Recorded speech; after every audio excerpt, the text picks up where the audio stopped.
கொஞ்சம் செல்வண்ணின் உச்சரிப்பை கேட்போம்.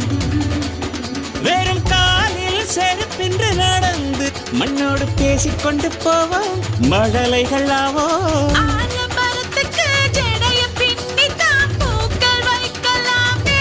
உரோரம் ஐயனாரிடம் கத்தி வாங்கித்தான் பென்சில் சீவலாமே.